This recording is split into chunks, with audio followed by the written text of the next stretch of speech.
Hey pioneers, and welcome back. Here we are again on top of our world, and we will continue our Ficsonium power plant, just one step at a time. There's no rush.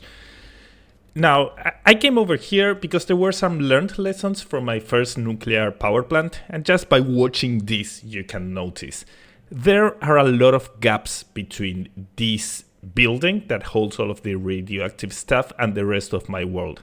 And why is that? As I progress through this nuclear power plant, I left this building for the last thing. And this building is huge, so I had to build it in the middle of nowhere. And well, rotating it 45 degrees didn't help, but I ended up with some gaps that were really hard to fill out. I tried to build as close as I could as I progressed, but I don't really like it, and I don't want this happening again. So we will skip a little bit to the final part of the nuclear power plant. Of course, I won't be able to turn it on, so I won't even decorate it. I only decorate stuff that it's already working. But at least I want to set it up so I know where it is, and I try to do the whole rest of the power plant as close as I can to it, so that we don't end up having those gaps that, I don't know, maybe I'll fill at some time. But it's really hard because it's not that much space. Over there I built a cake, that helped. But well, let's focus on the reactors and then build the rest of the factory as close as we can to them.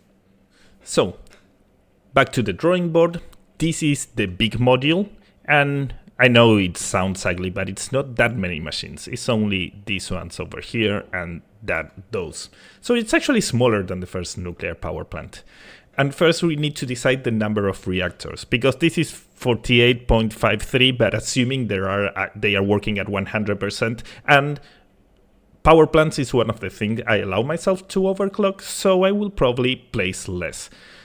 But what's the deal? If you overclock nuclear power plants to 250%, they end up requiring 600 water. And although this is possible, this is risky, it's more challenging, and I won't design based on that because I don't want to troubleshoot, I don't want to have problems with liquids. So let's assume we only overclock to 200 so that the pipes aren't that full. Over here, those 48.53, if we overclock by 200, we would have to divide it by 2. That gives us 24, so I guess I could place 25. Meaning they will be slightly below 200%. 25 is not a nice number to work with, but well, I can figure something out. And over here we have 23.97. If we divide it by 2, meaning 200%, that would give us 11.98. So I could place 12 of these. That's a good number, and all of the nuclear reactors will be working at less than 200%, meaning the pipes won't be carrying that much water. It's safer, I guess. So let's see if I can find a nice way and a place to place all of those power plants. Let's go. I have the first draft of what I want to do, and honestly, I don't like it that much, but it took a long time, so I think I'm gonna keep it like that. I placed all of the nuclear power plant on this side, but I was extremely limited because of this railway that of course I could move, but I don't want to move it. That's work. And on the other side, I'm limited by my belt pass that right now is empty, but as we progress, it will be absolutely filled up. So we end up with this weird shape. It's like it's too steep. But I don't have much space in the desert, and these are a lot of nuclear power plants. I did my best. Problems that I will eventually face. These ones from below, the first 2 floors are plutonium, the one on the top is Ficsonium. These ones won't have any issue at all because there's space in the middle. But over here, each line has 7 power plants. So that means that I would have to carry 14 pipes, and there's not that much space. I ended up underclocking even more the power plants because of symmetry. I like doing symmetric stuff. So as we have 7 power plants over here, I said that I would do 25 for plutonium. I'm doing 28. because 28 divided by 7 is 4. So that's the 4 layers we have.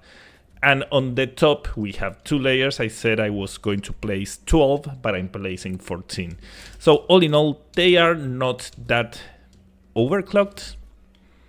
Over here, 133%, meaning 416 water. That won't be any problem at all. And the ones on the top should be something pretty similar. 171%, 410 water. Is that the same value? Or maybe it doesn't update at the beginning. Oh no, it's not the same. 410 and 416. I don't know. It's also a shape that's hard to make it look cool, but I don't have that much space. This is almost all of the desert I had left. I think I will go for it and probably regret it in the future. Regarding the machines, I think we don't need that many. What do we need to fit inside? 10 quantum encoders, 5 particle accelerators, and some converters. I guess, how big is a quantum encoder? Well, I don't have a floor, but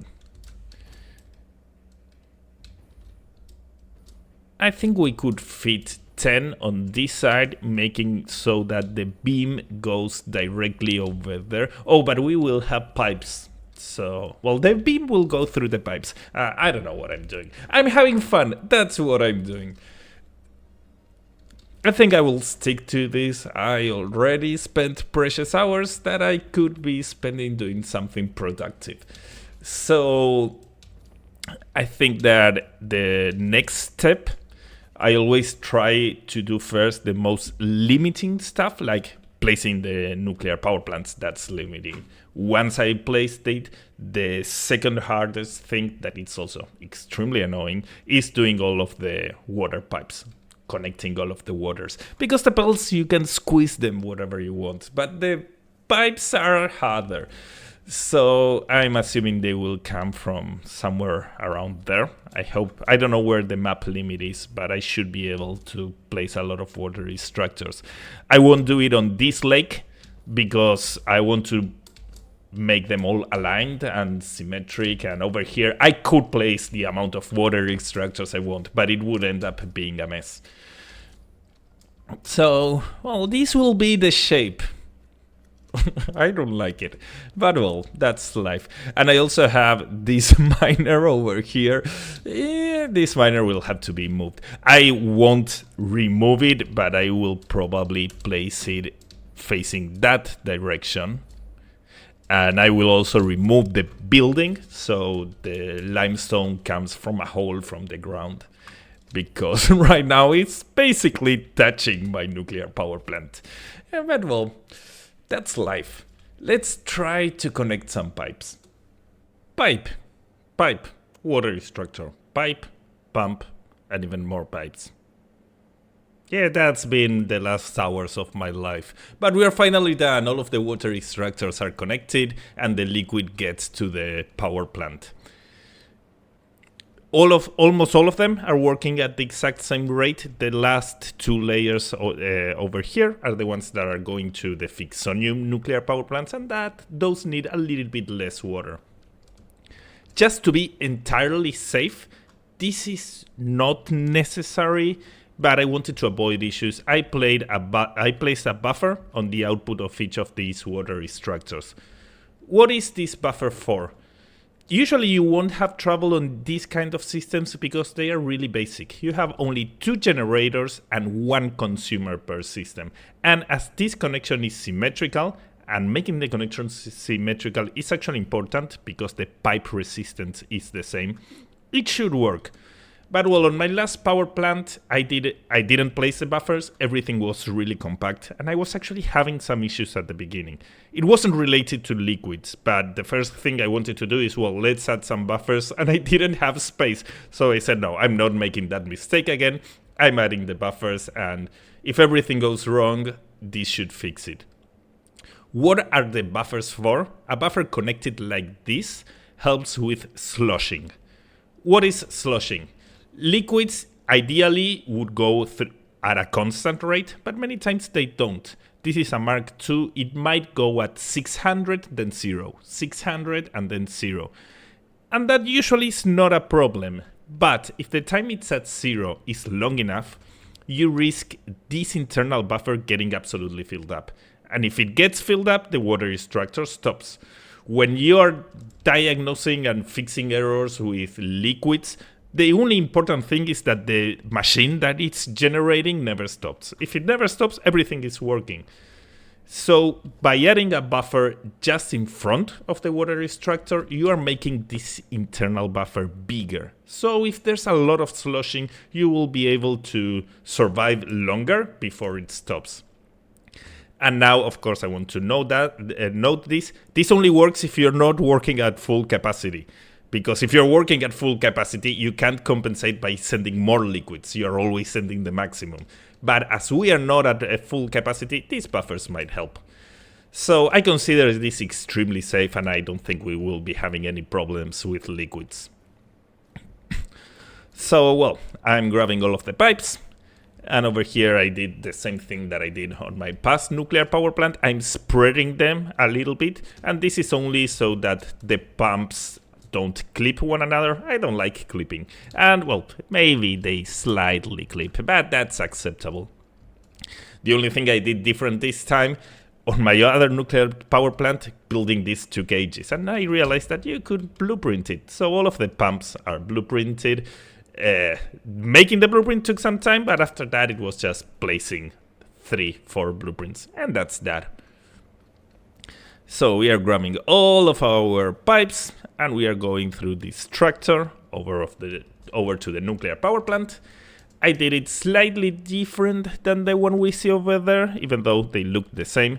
But when I built that one, we were in 1.0, and we are in 1.1. That means that we have auto-connect.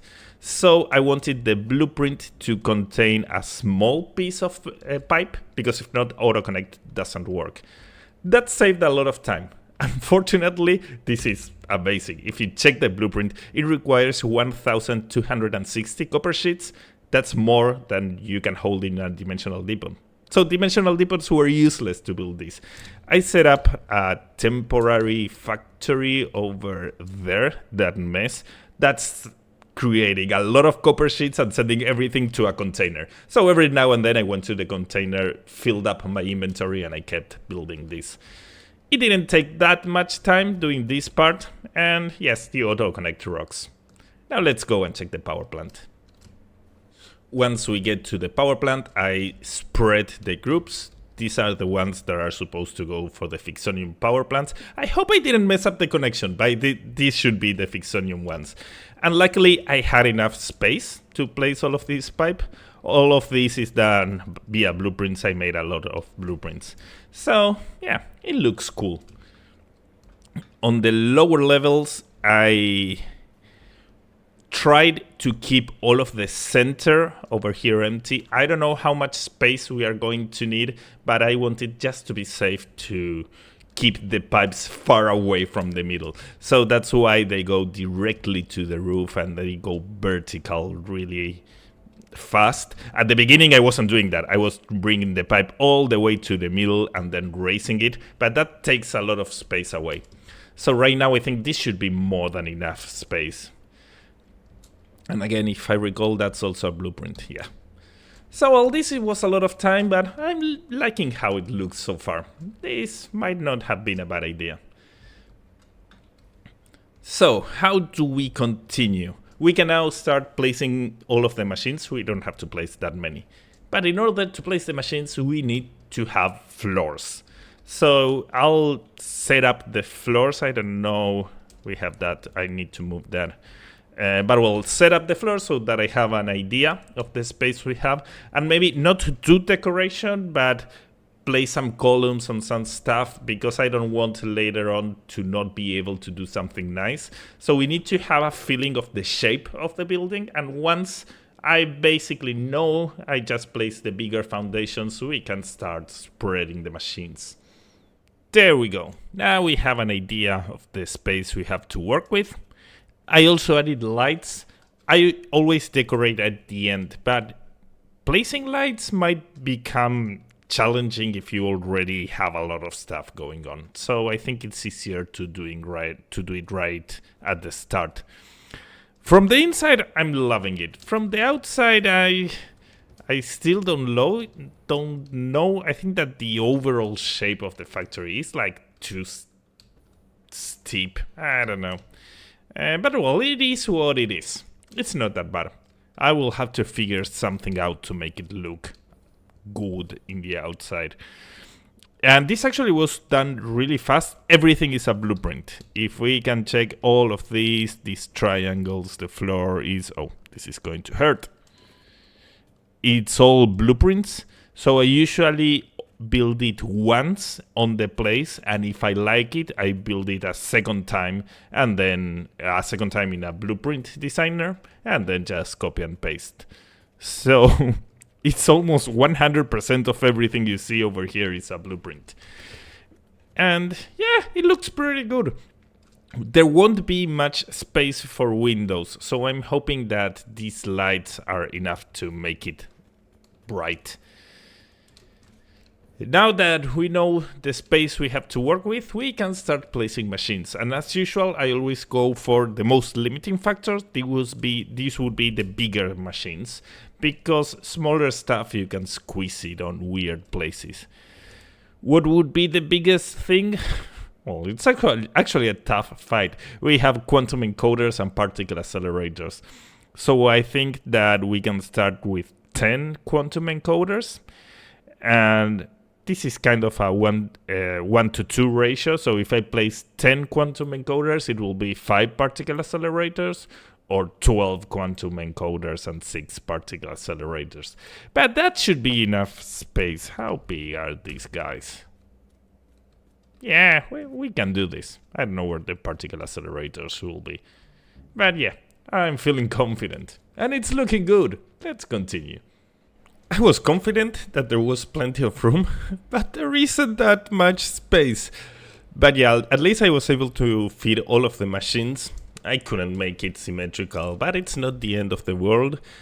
And yeah, it seems like there's space, but there's no logistics. So now I will start connecting everything to everything. I just figured out that this shape is not that easy to work with, because I need some lifts to go high. Well, I don't know, I'll improvise something.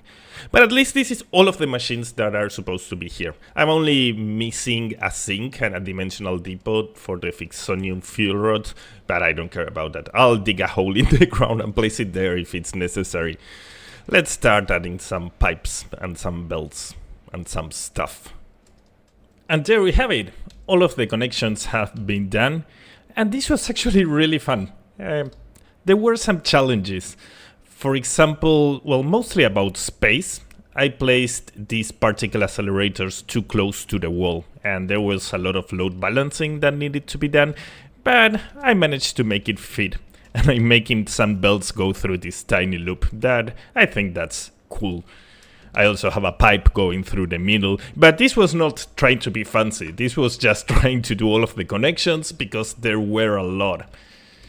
Then what else can we show that's not boring? Well, the outputs, because I'm storing some Ficsonium fuel rods, I made over here a little basement, and they will be stored over here on this storage container, dimensional depot, and when it's full it should go to the sink. Did I program this? Yes.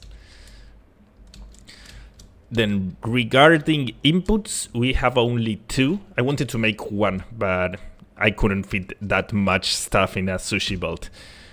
Over here we have fixite trigons, electromagnetic control rods, and singularity cells. And over there we would have reanimated some. That of course I can later on move it somewhere else, because I don't know where it will actually be coming from. I couldn't merge all of them because we have 970, 48, 48, and 242, and that's more than 1200. But well, 2 belts, it's not that bad. Then one thing that can be a little bit dangerous is we have 970 fixite trigons, and these are going to 10 machines. That's a load balancer with feedback. And when you do a load balancer with feedback, you end up having a faster belt after the merger and before the first splitter. And if this goes higher than 1200, it wouldn't work. So how do you calculate that speed to be absolutely sure that you didn't make a mistake? I thought it was really hard, but it's actually a control theory problem. So I had fun. I also made some math. The formula is really basic. The speed is equal to input speed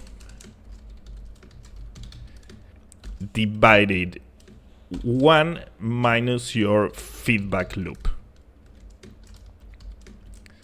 So let's replace some values. My input speed is 970 this is probably 666, yes. 970.6666. And how much is our feedback loop is what percentage of that you're looping back. As I'm spreading between 10 machines, I'm dividing the belt into 12, and the 2 extra belts, I'm feeding them back. So this would be 2 divided by 12. And that means that the final speed is 1164.79. We are really close to 1200, but there's extra space.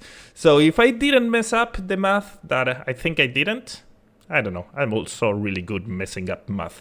This should work without any problem. So we are only missing one thing that I already left it prepared. I think it's over here. That would be the actual plutonium fuel rods, because those I am going to drone them from my other nuclear power plant. So I guess I could place a drone port somewhere around here. And yeah, I will have to change that building because I can't reuse the same drone port that is delivering the uranium, because it would take the plutonium fuel rods back to the uranium miners. So I can't do everything with the same drone port. I need to add another one. I don't know where, I don't know how, but let's do it. Added a cute drone port that for the time being, of course, I'm sending all of the plutonium fuel rods to a sink. I was tempted to connect it to the power plants, but that would create garbage that I can't dispose of because we're really far away of having everything set up and working. So, well, yeah, this is a cute port. I will probably do a fancy column over there. And I'll give you, all of you guys, an opportunity to teach me about drones. I don't know much about drones. When I was setting this up, I realized that I have all of these symbols. Does anyone know what it means? I have exclamation marks here. That sounds dangerous. This is a full efficiency world. Everything is working. Every single machine never stops. Why do I have those signs? I would really appreciate if someone could tell me what this means. But well, this is set up and all of the plutonium fuel rods are getting here. Let's go and check the previous nuclear power plant. Here we are in our old nuclear power plant, and I added this drone port. And as I built everything, I decorated. After I finished building all of these pillars, I set up the drone port and then I configured it. And as I said before, I don't know much about drones. I know how to use them, but using them doesn't mean you know about them. The thing is that all of this is useless. I could have used that one that's there. That's really awesome. It's the dopest drone port in the world. What's the deal? The drone port I have there in the middle is receiving uranium from 3 different ports, but itself it doesn't have a drone. So I could have just placed a drone over there and everything would have worked. And now I'm like, should I dismantle this? I mean, it took time and it's not that like it's ugly, but it was unnecessary. Yeah, that's how you learn, making silly mistakes. I think I know a little bit more about drones today, but that's not that much. So I don't know if there's much to mention, as this power plant already had rocket fuel. I'm taking the rocket fuel out of here. I supported it over this weird thingy I had in the middle. And here is where we were making our plutonium fuel rods. What I added is a load balancer. So autosave. Most of them are going high to the drone port, and just a tiny bit are going to a dimensional depot and to a sink that previously it was going directly over there. That's why it's already super full. Which one is it? That one. So yeah, everything is set up, and I already have the plutonium fuel rods on our nuclear power plant. And I have a lot of doubts about drones, but at least they are working. And with that, we are going to wrap up today's video. I won't be doing a showcase because this is not finished. And I usually, when I do a showcase, I want to show extra stuff I made. But I learned the lesson the hard way that you don't decorate a factory that's not working. It happened in like one of my first videos when I did my copper ingot factory. That is one of the best I've done so far. I spent a lot of time decorating and made something amazing, and I powered it on and it didn't work. And it really didn't work. That was because of belt compressors. It was the first time I was doing belt compressors, and I followed every single guide that is in the internet.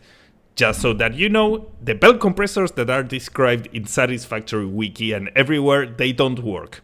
Well, they work, but they are crap. So, well, I powered the factory on and it was nonsense. And luckily I could fix that without having to dismantle a lot. But I learned my lesson, and from now on, I only decorate stuff when it's already working at 100%. So how far have we gone on our power plant? We've done this, that it's the main page, and we have also done this one on our previous video. So that's progress. There's still a lot to do. For example, this small factory, this is going to be really fast. Probably not worth a whole video. We have over here another factory that's even easier because it's 2 sets of machines. And then this block is more complex. We have, this is a I'm messing up. This is a medium-sized factory. It's not that bad, but it's going to take some work. Then we have this one. This is a small factory because it will be only that. And then we have this module over here. Again, this is a medium-sized factory. And this is the last one. That it's also a medium-sized factory. This is everything we need to build to make the nuclear power plant work. But each of these is a contained objective, a contained factory, so we are breaking it down. And probably we will continue with this. This will be hard for me because I never in my life did a Lumina solution. That means that I will have to do priority valves or junctions. I never did this. The other recipe you can use to do aluminum, for me, it's 10 times better. It's easier. You can't get it wrong. But well, sooner or later, I will have to do a Lumina solution. So I think it's good to just do it and learn. So yeah, that's all we have for today. No showcase. I hope you guys had fun. I definitely had. And I think this is looking pretty decent. It's not even decorated, but I like what we have. So yeah, I hope you guys have a nice week. And I'll see you on the next one.